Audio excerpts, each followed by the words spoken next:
Fala pessoal, tudo bem com vocês? Diego Aguirre fora do Inter, não comanda mais o Colorado e vamos combinar, ele foi engolido por um contexto nocivo do clube, eu vou explicar essa história.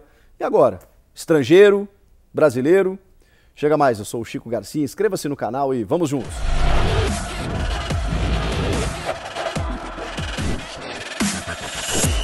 O que já era esperado aconteceu, o Inter comunicou a saída do técnico uruguaio Diego Aguirre em comum acordo, ele que tinha contrato até 2022, acabou se despedindo prematuramente do Inter, não será mais o técnico colorado para a temporada de 2022.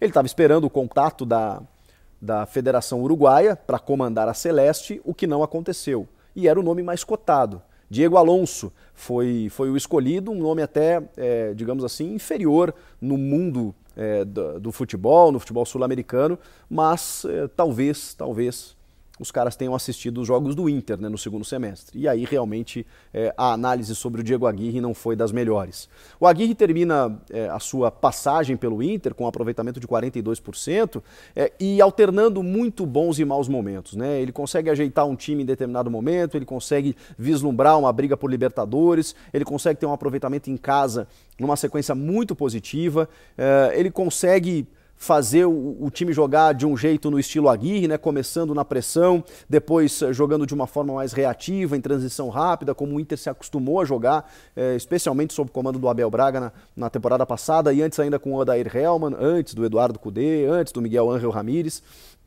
Mas ele conseguiu dar uma cara para o time em determinado momento. Só que aí vamos combinar o que aconteceu, eu e você, a gente sabe o que aconteceu.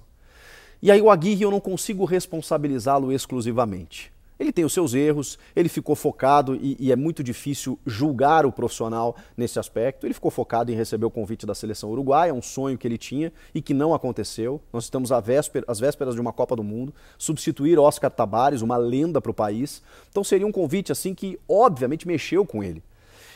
E como existia essa possibilidade de acontecer a qualquer momento, talvez o profissional tenha se desfocado. E somos humanos, acontece isso. Ah, não poderia, mas acontece. É difícil realmente você conseguir não se mexer, não se tocar com um convite desse porte. Só que aí tem um contexto do Internacional que realmente está muito complicado. Que assim, a gente que acompanha o Inter há muito tempo sabe que o Inter está vivendo um processo difícil, delicado. Foi um primeiro ano da gestão Alessandro Barcelos que já começou ruim, porque ele não renova o contrato do Abel Braga, era um pedido da torcida, um cara que bateu vice-campeão brasileiro e não ganhou por um detalhe, por centímetros no impedimento do Edenilson contra o Corinthians, e simplesmente interrompe o trabalho de um ídolo para buscar algo novo, moderno, revolucionário, que era o Miguel Ángel Ramírez. E buscar o Miguel Ángel Ramírez não é nem um problema, porque todo mundo queria o mar naquele momento. O Palmeiras mandou um avião ao Equador buscar o espanhol. E ele negou. E aí o Abel Ferreira desembarcou em São Paulo e fez tudo o que fez. Vejam como o futebol é feito muitas vezes de escolhas que você não controla.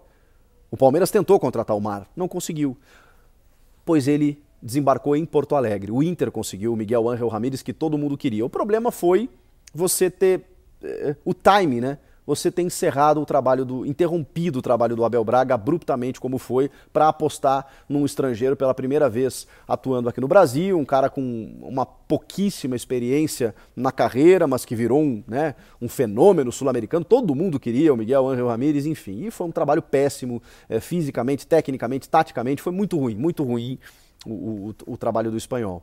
E aí o Inter meio que se perdeu um pouco na temporada. O presidente ficou um pouco arranhado com isso. E aí a gente viu alguns jogadores naquele fim de ciclo terrível, né, que é muito difícil você encerrar, que são bons jogadores, como o caso do Victor Cuesta, do Patrick, do Edenilson, do Rodrigo Dourado. O Edenilson até sempre correspondeu em alto nível, né, tanto que chegou à seleção brasileira. O Edenilson é um jogadoraço.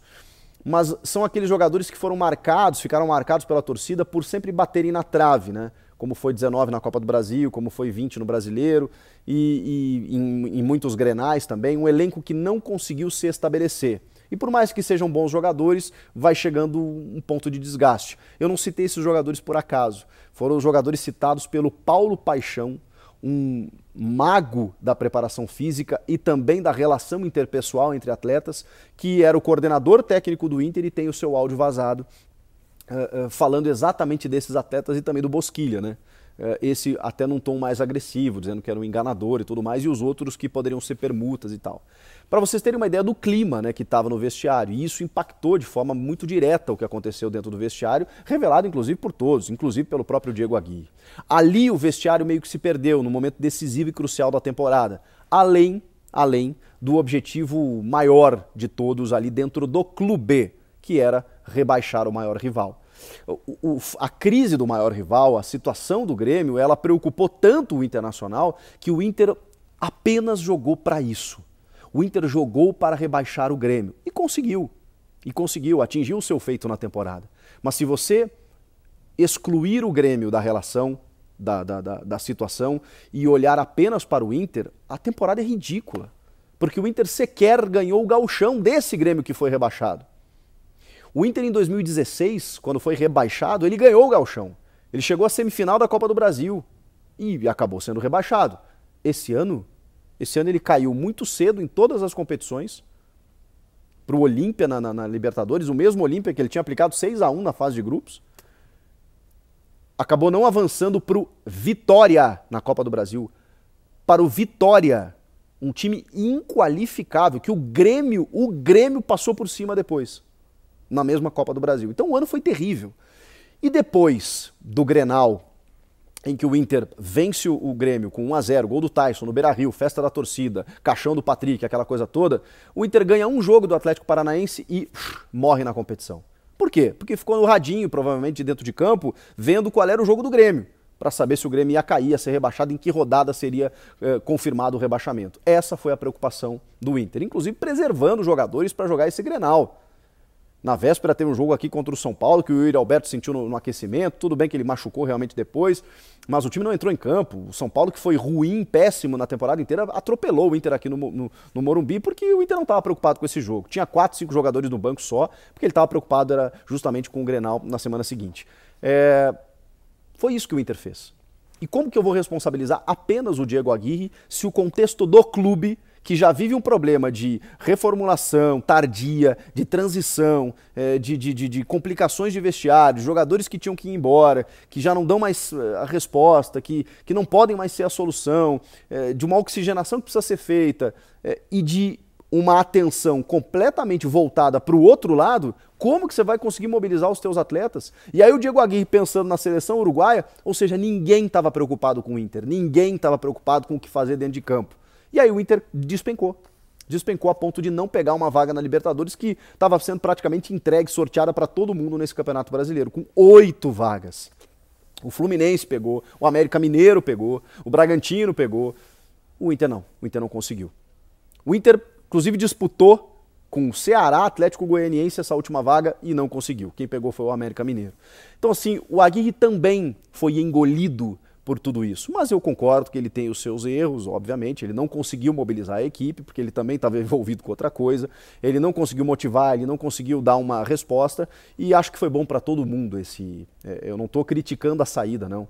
Por mais que eu esteja citando que há um contexto, eu acho que tinha que sair mesmo. Mas e agora? O que o Inter deve fazer? E aí criou-se o debate, né? Será que mais um técnico estrangeiro, como Eduardo Cudê ou Miguel Ángel Ramírez, um técnico como eles, não eles, evidentemente? O Tchatcho eu acho que muita gente gostaria, outros não. Mas o Tchatcho está lá no Celta, tem contrato até 2024, uma multa altíssima, esse descartem agora por enquanto. Aí se fala no Eduardo Domingues, do Colón de Santa Fé, do Sebastião Becassese. Honestamente, tá, gente? Eu acho um problema, um erro, quando você analisa apenas que tem que ser um técnico estrangeiro. Porque aí o Inter pode cometer o mesmo erro que cometeu com esses dois. No caso do Cudê, até, eu acho que ele fez um bom trabalho. Taticamente, ele montou uma equipe muito competitiva, deixou o Inter líder do Brasileiro, classificado em todas as competições, mas abandonou o barco, né? Por uma proposta melhor, é verdade, para o futebol europeu. E a torcida não engole isso até hoje, uma parte da torcida. O Miguel Ángel Ramírez foi muito mal. Então não significa que ser estrangeiro vá dar resposta. Mas eu tenho a impressão que o Inter vai... não digo cair nesse erro, porque pode ser que dê certo, mas ir nessa máxima de que tem que ser um estrangeiro. Tomara que seja um estrangeiro que conheça o futebol brasileiro, um Jorge Sampaoli, por exemplo. Agora, trazer por trazer um técnico desconhecido, de uma segunda linha, simplesmente por ser gringo, demora a adaptação, o nosso calendário é muito diferente, esse ano vai ser mais apertado ainda por conta da Copa do Mundo, não sei. E entre os brasileiros não tem muita opção, né? O Abel Braga já fechou com o Fluminense, que era unanimidade da torcida, e existe uma predileção de alguns pelo Roger Machado, que é um ótimo treinador também, tem uma vinculação maior com o Grêmio, acho que ele treinaria o Inter normalmente. Não sei, a gente vai ter que esperar para ver. Você, gostaria de um técnico estrangeiro, brasileiro? Tem alguma sugestão? Comenta aqui, inscreva-se no canal e eu volto na próxima. Tchau!